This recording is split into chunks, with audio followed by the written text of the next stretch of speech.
Hey folks, Dr. Mike Israetel here for Renaissance Periodization, RP Plus, Hypertrophy Concepts and Tools, lecture number 20, Training Method Variation. So what we're going to do today is we're going to talk about what the fundamental training methods are. There are a specific number of them. And we're going to talk about how you can use the various training methods more and less depending on the situation you find yourself in. So basically the TLDR is someone would say, this lecture would answer a question someone would have of like, you know, should I do straight sets or down sets or drop sets? When do I do myo reps? When is occlusion a good idea? When is it not? Those are all questions that this lecture is exactly designed to answer. When do you use what training methods and for what reason? So let's take a look. So first, we have a list of training methods, and it's not, sort of names like, concurrent periodization or something like that. It's just ways of essentially doing sets of training. And we refer to them in the upcoming hypertrophy book as training methods is the most direct way to refer to them. You can call them whatever you like. Modalities, we've used that term before. Methods is pretty straightforward. So the first one is straight sets. You just do like a set of whatever number of reps, whatever degree from failure, like a set of 10. You rest a conventional amount of time until your 4-factor rest model says you can go again. And then you go again. Super straightforward. And, usually as people say 2 to 3 minutes rest between sets. That's sort of typical for straight sets. Down sets are straight sets, except though with a slightly reduced weight, often between 10 and 20% off of the original load. So that's like when you do, squats with 315 pounds for sets of 10-ish. And then when you drop below sets of 8, you're like, well, I need more volume and I still need, I want to control the weight and I still want to do roughly sets of 10. Then you drop to 275 pounds and you do another 2 or 3 sets of roughly 10 reps. Those count as down sets, right? And then giant sets are interesting, and not everyone uses this terminology. They've been called marathon sets before. Giant sets are sets in which you set a total rep number, you pick the weight, and you do as many sets as it takes, whatever amount from failure that you want to get to that total rep range. So you pick up the dumbbells to do lateral raises, you pick up the 20s and say, I'm going to do this for a total of 50 reps, no matter how many sets it takes. And the cool thing about giant sets is because, you're going to hit sort of pretty close to failure on each set, but you don't have exact reps to match from the last week. You just have a total rep number to hit. It's much easier to sort of decompress there and really focus on your technique, your mind-muscle connection, but you have an objective measure of how much work there is to get done. Because if you use every set in your program as just feel each rep out and sort of when you get tired, you stop. A lot of times it means you're not pushing yourself hard enough or pushing yourself too hard on sets, and it results in a lot of ambiguity. But with giant sets, because you have a fixed rep number, okay, last week I did 50 total reps. This week I'm going to do 55. Next week I'm going to do 60. But each one of the mini sets between which you take a normal amount of rest, by the way, you can just focus on getting the exact awesome mind-muscle connection, hitting everything you have to, really focusing on technique, not worrying about how many reps you get in a single set, but you know that they're all going to add up to the same thing at the end. Definitely some upsides and downsides of when to use that, when not to. Next training method is agonist supersets. Antagonist supersets are when you do like bicep curls and then superset at your tricep extensions, different muscles antagonistic. They essentially produce different functions or opposing functions. Agonist supersets are when you do usually one muscle in an isolation style and then the same muscle in a compound style after to continue to take that muscle and train it beyond where it would normally fail. So for example, tricep pushdowns superset to push-ups right on the ground right after with no rest. That's an agonist superset targeting the triceps. All right, so that's another modality or another method.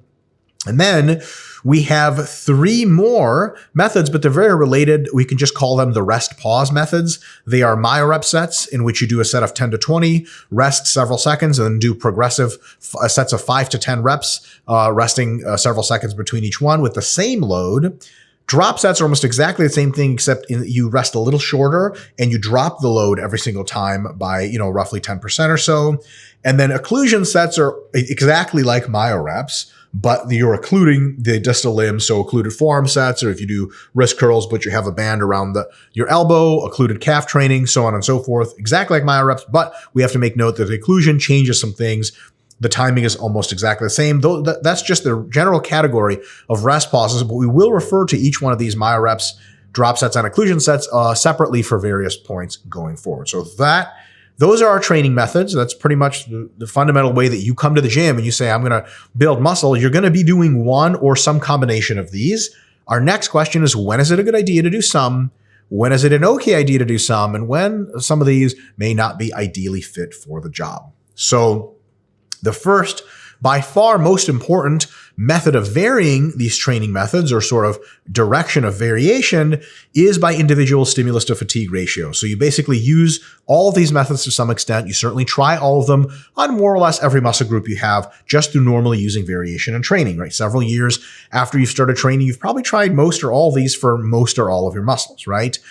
And you notice which training methods seem to give you a better stimulus to fatigue ratio in the muscle group in which you're targeting. For example, you could have done like occlusion for hamstrings and been like, I don't know, man, it doesn't seem like it's doing anything. It doesn't give me a great pump. Doesn't seem to disrupt the muscle much. I don't really feel mind-muscle connection going. I have no idea what's going on. But then you do straight sets of low reps with stiff-legged deadlifts or good mornings, you're like, oh my God, that's the greatest thing I've ever done for my hamstrings. On the other hand, for forearms, you could do an occlusion set and be like, holy crap, this is blowing me up. This is incredible. But you do straight sets, resting 2 or 3 minutes between each forearm set, 5 to 10 wrist curls. And you're like, this is stupid. Like, I don't even feel a pump. I have no idea that anything's happening. It just hurts my joints. This is dumb. So after a while, you're going to figure out which methods have on average better SFRs per muscle group. And it really ends up being like a real thing. For example, for myself, agonist supersets for pecs do almost nothing for me. They just make me tired because I think I have predominantly faster twitch pecs is my hypothesis. But heavy straight sets and down sets of barbell work in the 5 to 10, 10 to 15 rep range blows me up like nothing else. It's incomparable. So I've learned over the years that, I'm probably not going to be doing a whole, occlusion with chest is impossible, right? And I'm probably not going to be doing a whole lot of drop sets, Maya reps, or agonist supersets. That stuff just generally tends to tire my chest out without a huge stimulus. It's like the equivalent of jogging, for quads. That's what it is for my chest. But straight sets are amazing, down sets are amazing, and so on and so forth. So I've learned that. And just the same way, you can begin to use the methods more that have the highest stimulus to fatigue ratios for that muscle group. So you have a muscle group that really responds well to straight sets or down sets, then you're well on your way, right? But if you have another muscle group that really, really likes Maya reps, so on and so forth, and use more of those things, right? And because you use more of some methods, you're going to use other methods less. Now, that's not a continuing process that happens forever. You don't say, okay, my chest responds the best to straight sets, so I'm going to use 75% of my chest straight set work. Remember, staleness is a thing. SFRs really interact with staleness, where staleness decreases the magnitude of the stimulus and raises the magnitude of fatigue for every set that you do. So eventually, if you do enough barbell work or enough straight set work for pecs, you might be in a position where it used to be an amazing way to train for you, and now it's a decent way to train. And now maybe some of the Maya rep stuff, some of the occlusion stuff, et cetera, maybe not for pecs, keep saying occlusion, some of the Maya rep stuff, drop sets, maybe even agonist supersets, now because of variation, because of novelty, they have been used for a while, they may actually have a competitive SFR to the old tried and true stuff you have been doing. So maybe every now and again, every 5 to 6 months or something like that, once or twice a year, you use all ththose other modalities, but remember that they don't mix with you nearly as well. And the only thing really holding them up is their novelty, is the fact that they're not stale. So while you may be able to, if your chest is like mine, use straight sets for most of your chest work for months and months, and it only gets stale really slow, at some point, these things are rising. These other modalities, drop sets, for example, are rising, and their staleness is going down because you haven't used them in so long and they're novel. At some point, there's a crossover.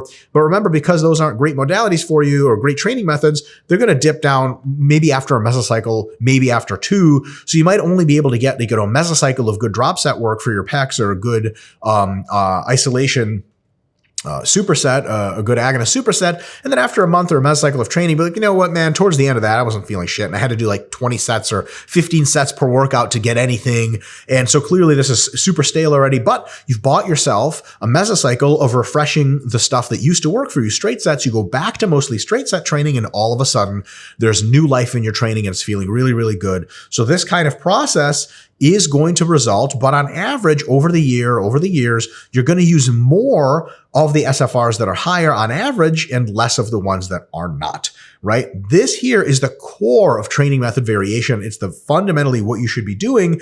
And When people say, or when they ask, should I be using more straight sets for legs or should I be using more drop sets? There are some generalities to convey, and we'll talk about them in a bit, but really a ton of the stuff has to come down to the individual, not so much trial and error. That's a bit of like an insulting term for what's going on. Careful planning of training, execution, autoregulatory feedback to note what the SFR relative scores are for all of these different training methods and finding out which ones work best for you. Because never in a million years would I say, only straight sets for lunges, never superset lunges with anything. Use superset lunges with something, it's an unbelievable pump, unbelievable soreness with minimum volume. And the mind-muscle connection is completely insane. What am I going to tell you? That you're wrong? Of course not, right? Everyone's different. All muscles are different to some extent. You have to find what works best for you. Just pay attention to the SFRs. Shouldn't be that hard. And you're going to find some training methods for some muscle groups that work better than others. All right. Next variation is by exercise type. So, for example, some of these methods require a low rest time. And not all exercises are compatible with that, because for some exercises, the amount of cardiovascular, synergistic, and nervous system fatigue generated between sets or after a set is massive, and it tends to be a limiting factor until minutes and minutes and minutes after you've begun rest, so that the actual target muscle can become the limiting factor again. So some approaches to training for some muscles just not super compatible with the rest times that they are being allotted. So for example, if you want to do agonist supersets, right? Like tricep extension superset to push-ups. If you want to do myoreps, if you want to do drop sets, and if you want to do occlusion sets, then you probably can't do them super well with at least three kinds of exercises. Exercises that have a high axial limiting factor, one in which your spine is being crushed all the time. And that tends to mean that if you take short rest breaks, the axial factor is the limiting factor and you just can't produce a lot of force anymore because you're so fucking tired. So barbell presses standing, you're not going to do myoreps with those, because if you do a set of 20 and then 5 seconds later you try to do a set, you're going to do a set of like 1 or 2. You're going to feel like you're being crushed. Your spinal stability is going to be what's going on. Your front delts aren't going to feel a thing. And you're going to say, man, that was not very realistic, right? Secondly, if exercises have a lot of synergist limiting factors, other muscles, they get very tired after a set that need their rest so that they're not limiting factors anymore, that's not that great for these agonist supersets, myoreps, drop sets, and occlusion sets. So for example, barbell rows. Myoreps and barbell rows are a hilarious idea because you'll do the first set, 10 to 20 is going to feel great. Then you're going to stand up and you're going to rest 5 seconds. And when you lean back over, you're going to realize that your spinal erectors are the only thing limiting you at that point because they're so tired. Your lats and all the other pulling muscles could have a great workout if you rested another minute or 2 or whatever for your spinal erectors to really cool off. But because you have such synergist fatigue here, different if you were doing a chest supported row, like you could do myoreps with that because your spinal erectors can be almost completely isolated out of the movement. Not so much with a barbell row. So when people say, should I do myoreps for barbell rows? The answer of probably not is rather obvious as to why. The muscle target, the pulling muscles in the back, are not going to be limiting factors. The stability spinal erector musculature will be. Lastly, and this is a no-brainer, exercises in which your cardiovascular limiting factor is very relevant are absolutely mostly off limits, at least to some extent for agonist supersets, at least as being a first exercise. Myoreps, drop sets, and occlusion sets, mostly, they can still be used to some extent, but for example, deadlifts. Right? Myoreps and deadlifts actually make no damn sense at all, because after one set, you're just going to fall over and be breathing so heavy that you can't pick anything up. You may not even be able to stand up after a set close to failure of deadlifts. In the 10 to 20 range, holy crap, right? Drop sets of deadlifts, I don't even know how that would work, right? It was such a huge cardio component.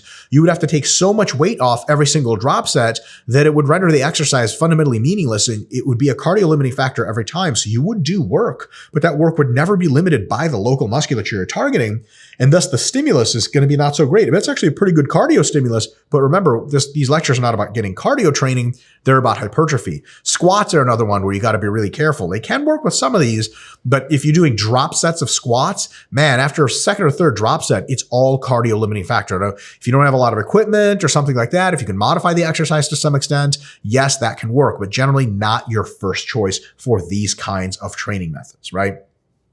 So that's the training methods. So for those exercises, straight sets, down sets, and to some extent giant sets are absolutely the way to go, right? Not these other rest pause type sets, and not the agonist supersets.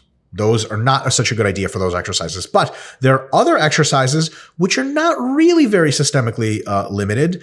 And if you do straight sets, down sets, and giant sets with them, they still work, but a lot of times it's just like a pissing away a lot of time. You ever seen someone do calf raises on a machine and then rest like 2 or 3 minutes and then do another set of calf raises? You start to think like, what the hell are you resting 2 or 3 minutes for? You're going to get a really effective set if you rest like 10 seconds.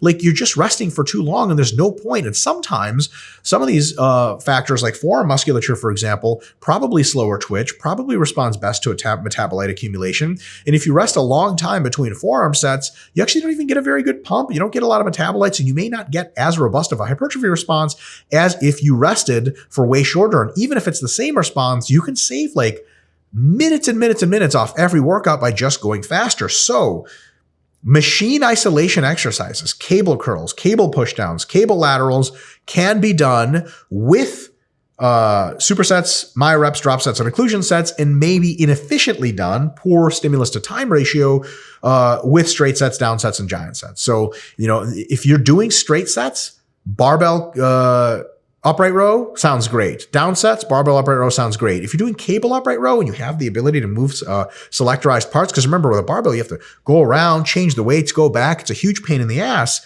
And it's more stability required from your body. So again, there's a cardiovascular component, the nervous system limiting component. With cable upright rows, like if you're doing them, I don't want to say you might as well be doing them with these rest pause techniques, but gee, give it some thought. It might be the best use of your time. And it's certainly the opposite of off limits, probably encouraged.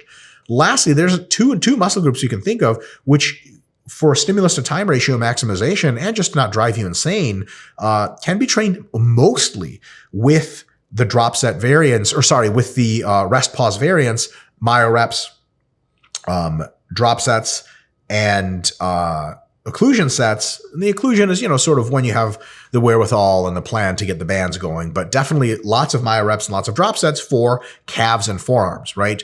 Because calves and forearms are in the very unique position that they have almost no systemic limiting factor. Like your nervous system you don't have to try that hard training calves and forearms. So it takes you several seconds after a set to be like, okay, I can do another hard set, right? Cardiovascular limit on calves and forearms. Good God, I sure hope you don't have one of those. Then you need to get in way better cardio shape.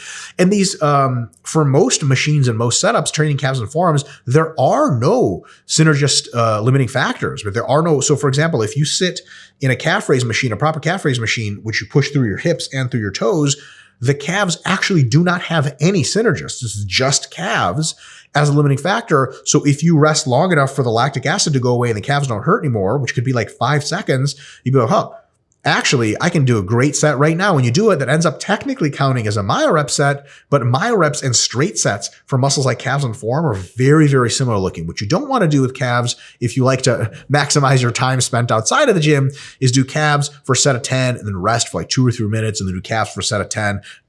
I'm willing to posit there's a 50-50 chance that's actually less hypertrophic than doing them closer together for roughly the same volume, but it almost certainly will cost you tons and tons of extra time, even if it's not a hypertrophy downside. So give some thought to that. The basic TLDR of this slide is not all of these training methods are for every exercise. Right? You don't look at calf raises and think, okay, are we doing straight sets today? Down sets today? Are we doing myorep sets today? One of those or two of those answers might be way better than the other on average. And you don't look at deadlifts and say, all right, what do you guys think? Occlusion deadlifts? Like, that's just really ridiculous. Some exercises fit way better with some training methods than others, right? Variation by placement in a session. That is, when do we do the training method? Is it at the beginning of the session, the middle of the session, towards the end? Can have an effect on maximizing hypertrophy. And none of these are hard rules. They're just general trends and directions we want you to think about, concepts and tools, right? So here are some facts. Absolute strength is the highest in the early part of a session, period. Okay, you're not hitting any deadlift PRs at the end of your session unless you always deadlift at the end of the session. Then if you just stopped doing that and started deadlifting in the beginning, you would hit PRs automatically no matter how strong you were because you have that much more energy. Right. So absolute strength is the highest in the early part of the session.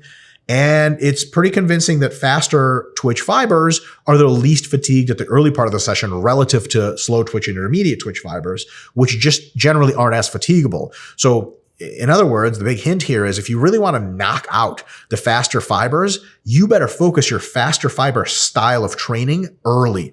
You don't want to get to the second half or third, fraction of the workout and say, now it's time to hit the faster fibers. No. If you've been training that muscle group with other things up until that time with other methods, your faster fibers might not even turn on much because they're so fatigued and there's so much metabolite around that they don't even contract, right? Really, really bad idea. And lastly, technique on heavy compounds that require lots of balance, deadlifts, squats, overhead presses, rows, etc., is best in the early part of the session because the link between technique and acute fatigue is like one of the most rock solid findings in all of sports science. As you tire through a workout, minute 15, minute 30, minute 45, minute 60, and so on, your ability to execute a high level of technical proficiency deteriorates, right? Which is why, like in a combat sport, learning a new technique at the end of a very long practice is a bad idea because you're going to suck at it and you're going to suck at learning it just the same way. And a lot of bodybuilders are very intuitively caught into this. When they start with their chest workouts, they'll do incline dumbbell press or incline barbell press, something that'll require stabilization.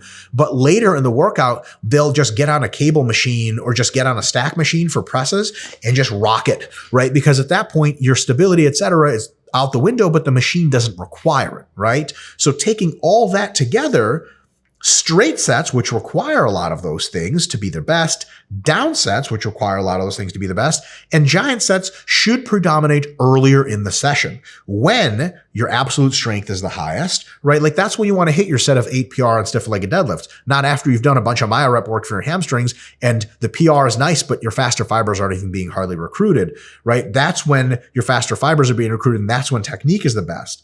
On the other hand, supersets, rest pauses, and all the other stuff that trains more the slower twitch fibers, etc., does not require stability and technique nearly as much. And to be honest, is so mentally difficult and so it zonks you out so much that doing anything after may just make that stuff suck afterwards. Like after 5x8 straight sets in the squat, you can do a drop set of leg presses. And fundamentally, that's a great workout. You could still do a good job on that drop set of leg presses. But if you did a drop set of leg presses first and really pushed yourself, the 5x8 squats later are going to have to be such lower load. And it's not even clear what they're accomplishing at that point if you even get through them, right? So supersets and rest pause sets of all kinds, myo reps, drop sets, occlusions should be done on average later in the workout. And notice, this is not a hard rule. There are good reasons, especially in some more advanced lifters, for some of these things to flip or for some middle grounds to develop. But if all of your workouts or most of your workouts start with supersets and rest pause stuff and they end with compound heavy movements in straight sets, maybe not the best idea in the world. So give that some thought. Next up, variation by rep range. Do we impose all of these training modalities in the same rep range? The answer is absolutely not, for very good reasons. So straight sets can be done in all ranges, but sets of 20 to 30 are often iffy because of the fact that you only get to approach failure once and there's so many lead-in reps. If you really want to use a lighter load, get tons of volume in, but approach failure a bunch of times during that time and get fewer lead-in reps, which are not as effective, you might as well do something like myo reps where you do 10 to 20 and then you rest a little bit and then do 5 to 10 and then do 5 to 10 and then do 5 to 10. That ends up cranking up the volume. The load is low. So fundamentally, you get almost exactly the same effect as a straight set for 20 or 30 reps. You get in 1 to 2 myo rep sets, but there's not as many lead-in reps. There's more high-quality reps. There's more close to failure driving. There's more metabolite stimulus. It's all the good stuff that you really want. And it's not nearly as boring. Here's another one. It doesn't nearly take as much time. So it's all sort of the benefits. So if you're doing straight sets, 5 to 10, excellent. 10 to 20, excellent. 20 to 30, totally fine. But you might want to consider doing drop sets or any kind of myo reps or any kind of rest pause training. And potentially you can even do some agonist supersets to make up for the sort of grinding boredom of regular straight sets of 20 to 30 reps. Down sets. Down sets you can use in the 5 to 10, 10, 20 range for sure. There's a problem in the 20 to 30 that, remember that when we talk about sets of higher than 30 reps, close to failure might not be as effective because they're not heavy enough. That's fresh on a straight set. Okay. If you've done 5 sets of squats already and you want to do another, so let's say leg presses, which is compatible with the 20 to 30 rep range. If you've done 5 sets of leg presses in the 20 to 30 rep range already, and then you do a down set in the 20 to 30 rep range by reducing the weight, then you're already fatigued. And that down set, if you hit 30 reps and fail at it, that's actually considerably lighter than for that movement, your whatever 30% of your 1RM or 40%, whatever that is. So it's technically a little bit outside that range already. So straight sets is totally fine to do sets of 20 to 30 reps mathematically, but with down sets, you kind of have to be careful because you could be exiting down sets with very high reps, could just be junky volume. And you'll probably clue in on this yourself when you're doing a down set of 25, 30 reps or something. And, training partner looks at you and they're like, is it challenging? And you're like, I don't know, man. It just feels like I'm doing a lot of work for really not much. Then you might be doing weights that are too light, might not be a great idea. Giant sets. Sets, remember, where you do, good hard set, rest, and then you do as many reps as it takes like that with mini breaks in between, or regular breaks rather. 5 to 10 range is totally fine to do them, although a lot of giant set work is focused on perfecting technique. And 5 sets of 5 to 10 are great for technique, but maybe a bit too heavy for that. 10 to 20 is nearly ideal for those sets of giant sets.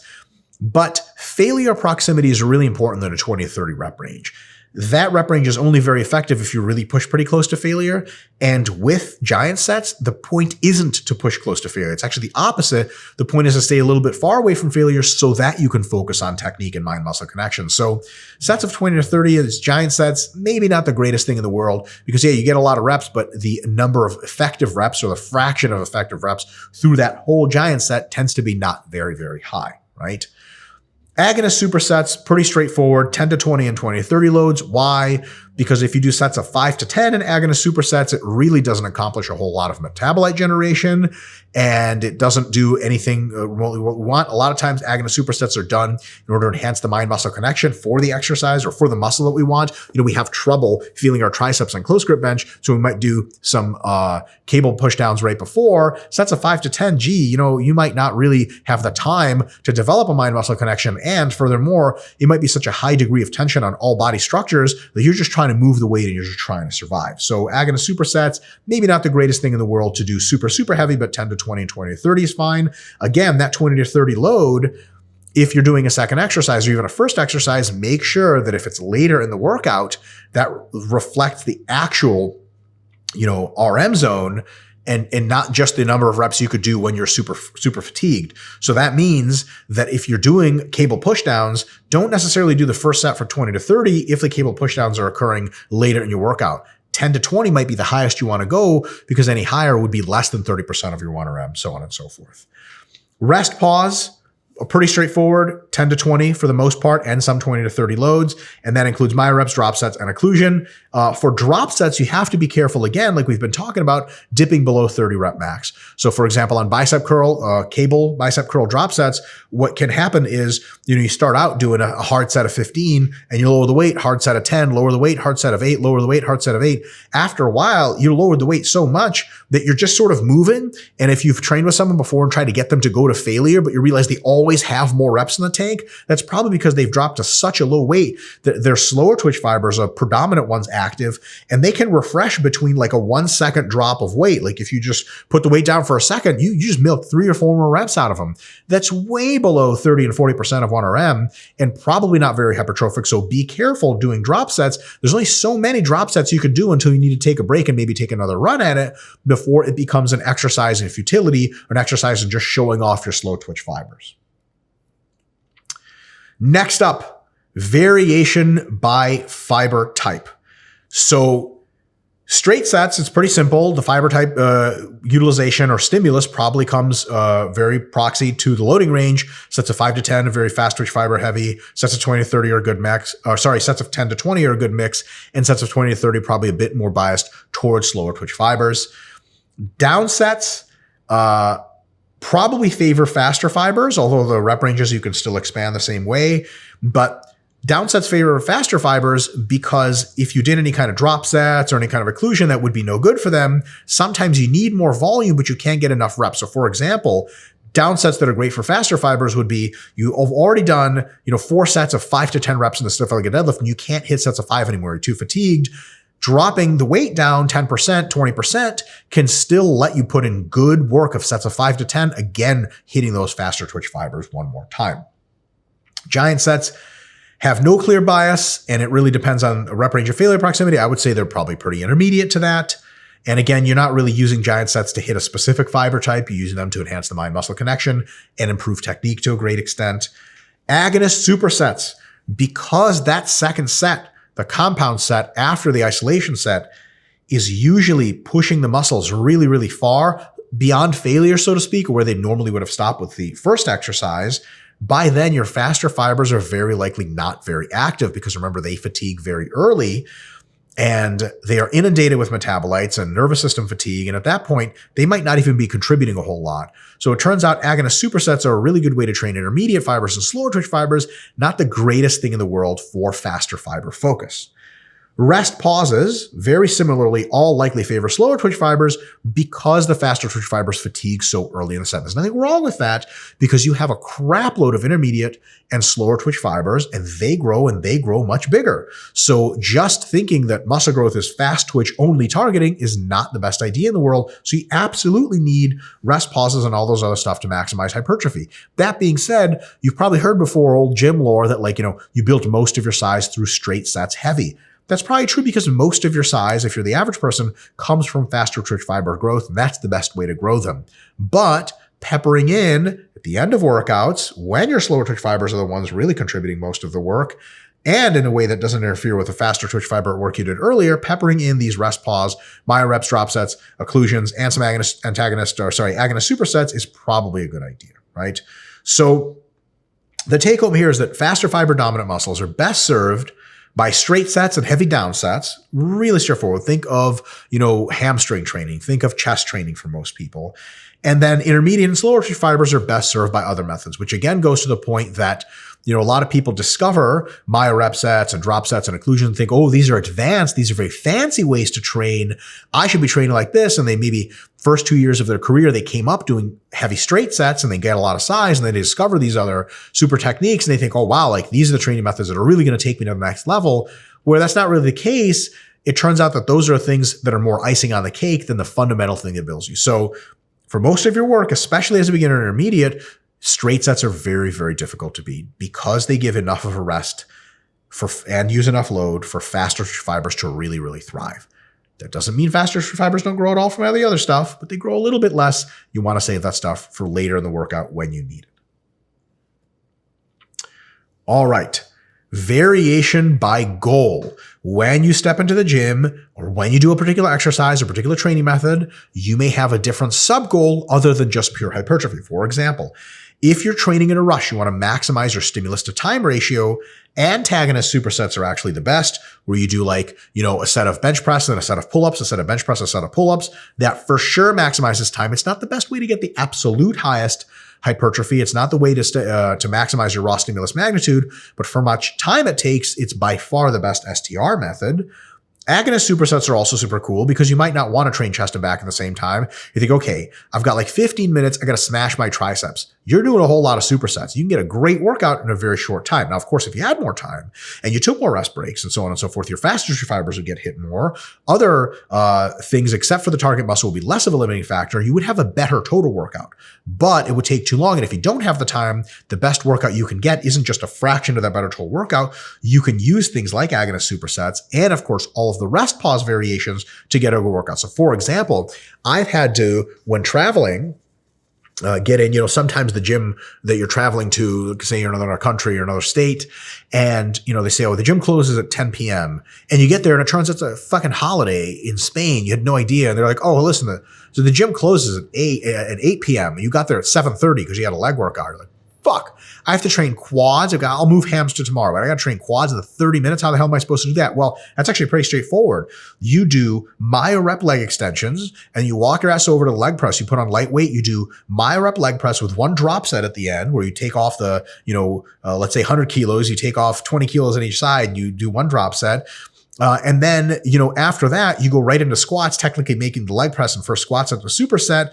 And then you do squats for straight sets until the gym closes. And holy crap, your quads are fried. Is that a great way to train them all the time? No, it biases a little bit more towards the slower twitch fibers and maybe doesn't let you really dig deep and activate the super high threshold motor units for which you need lots of warm-ups, lots of rest between sets, lots of compound, really technique heavy exercise. But since you couldn't do it, there's nothing wrong with doing it the other way, right? Certainly that way I just described of training legs in 30 minutes is way better than like just getting through your squat warm up and doing one actual working set. That's dog shit.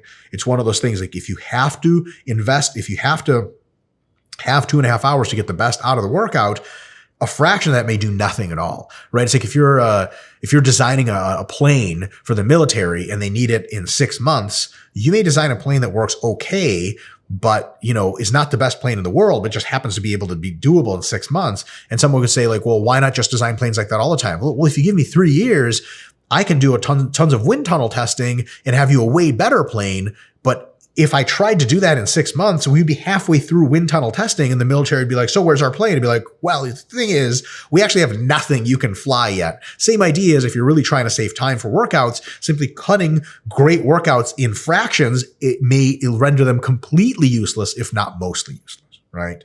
Next little sub goal, if you want to improve technique, this is a big deal, folks. A lot of times you'll notice that you'll get yourself into situations, or this is kind of where we all start when we're beginners, of you're moving a muscle, you're moving the movement, you're doing the squats, you're doing the lat pull downs, and you have no idea if your technique is really all that great. Somebody taught it to you, you learned it on YouTube, maybe you have a trainer or a training partner, and you're kind of like chasing ego and the technique is slipping a bit, or you really just want to focus more on technique so you can lock it in and establish a really good pattern or reestablish a good pattern if you've let it drift away. Or you see a new technique on a YouTube video, like, fuck, that's how I should be doing lat pull downs. That's brilliant. And you want to try it. You don't just put it into your program and progress it like normal because you have to have some breathing room, some time to focus on the technique. So what do? Down sets are great, right? Down sets is less weight. You already potentiated from the heavy sets. Now it's time to maybe try a new, slightly different technique. For example, if you want to bring in your squat stance a little closer, maybe kind of weird to do with your top set weights, right? You might have to lower the weights a lot, then the stimulus isn't as good. Stick to your normal width stance for 4 sets of squats, and then the last 2 sets of squats out of 6, drop the weight significantly to do down sets. Narrow the stance. You already warmed up a ton from squats. The weight's not going to feel weird in shoulders. Then you can explore how the narrow stance works, get used to it. After a month of only doing down sets of narrow stance squats, you'll be really, really used to them. Be an excellent exercise for you. You could be like, you know what? This is great. Now, next mesocycle, I'm going to put them as working sets. So down sets are excellent time to practice some technique on exercises you might not be familiar with or variations of that exercise and so on and so forth. Giant sets are almost exclusively designed for this.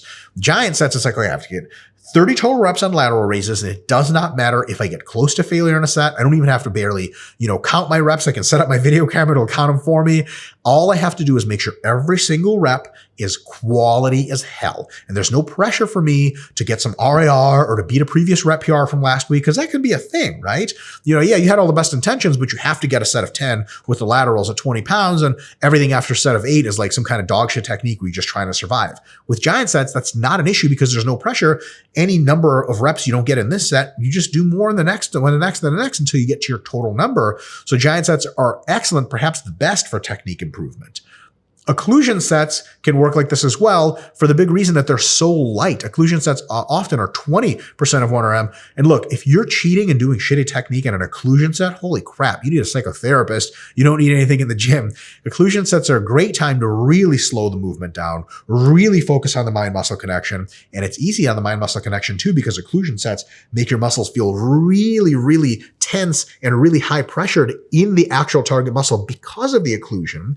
And you get a proximity to failure effect that lasts longer. Like you can grind closer to failure for like multiple reps. And you're like, holy crap, this all feels weird, but it feels weird in that perfect way of letting you target what you want to target. So the technique improvements can really be tailored to make sure you enhance your mind-muscle connection, which is our next thing. If very similar to technique, you want to enhance mind-muscle connection, down sets are great, right? When you plug yourself into the leg press to do sets of 5 to 10 or whatever, mind muscle connection, always good to keep in mind, because remember, you want to perceive tension in the target muscle, in this case, the quads. But at some point, you lock your technique in, just fucking go, right? Good technique and move that weight. Don't worry too much about perceiving tension, because that can take away from your mental effort of actually pushing the weight. That's the most important thing by far. But when you drop the weight, a lot of times, because you've been training heavy, the potentiation is huge. You can actually feel the mind muscle connection better. And because it's lighter weight, there's not a ton of pressure on you to have to focus on trying super hard. You can focus on trying hard and, okay, perceiving your quads moving. Got it. Okay, that is what my quads, now I feel the tension. Now I feel the burn, so on and so forth. So down sets are excellent. Agonist supersets are excellent because they can pre-burn or pre-fatigue a muscle you normally have trouble feeling. So if on a close grip bench, you really have trouble connecting to your triceps because your pecs always get tired, if you do cable pushdowns right before and then you get in a close grip, you're like, oh my God, I feel all of my triceps at the same time.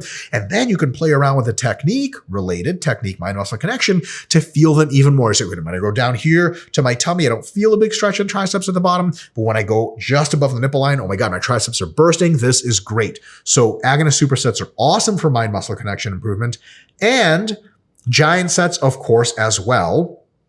And it says especially when the load is between 5 to 10 reps here. So if you want to improve the mind muscle connection, you don't want a ton of fatigue to be something that occurs. So it sets a 20 to 30. So it says 5 to 10. I'm going to change that in a sec. So when you guys see it, it's going to be 5 to 10 and 10 to 20.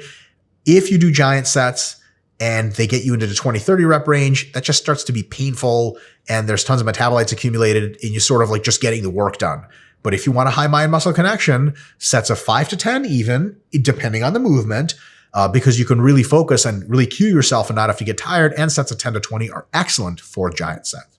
Lastly, our sub goal could be major volume boosting. Like you need way more volume for a muscle group that's just not responding and you realize it's very not sensitive to volume. How can we do this in a time efficient manner, especially agonist supersets? Holy crap, right? If you do straight sets of 5 to 10 reps for your triceps and overhead extensions, and they're not very sensitive to volume, you could be doing 18 or 20 sets per workout and barely feel a thing. So the total number of repetitions is just not that high.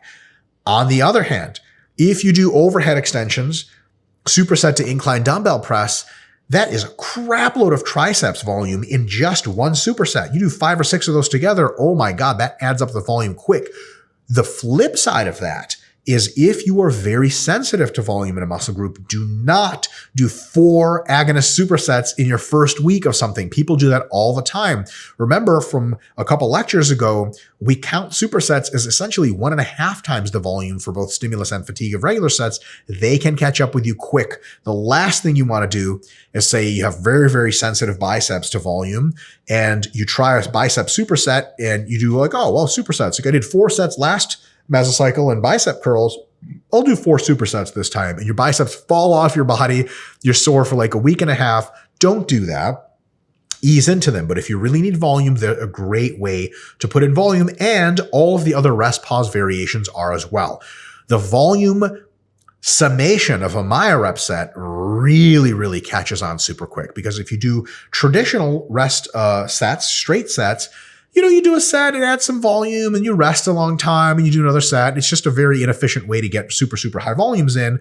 But if you do Maya reps, you get on the lat pull down and do Maya reps, or the cable row and do Maya reps, after 5 minutes of work, you've done like 100 reps. That's crazy, which is to say, right, gift and the curse, it's double-edged sword. If you're very sensitive to volume, be very careful, because you're like, oh, well, this is just 1 Maya rep set, even though it's 5, right? It could get you way, way over the edge of volume. But if you really need a volume boost, these are the things to go to.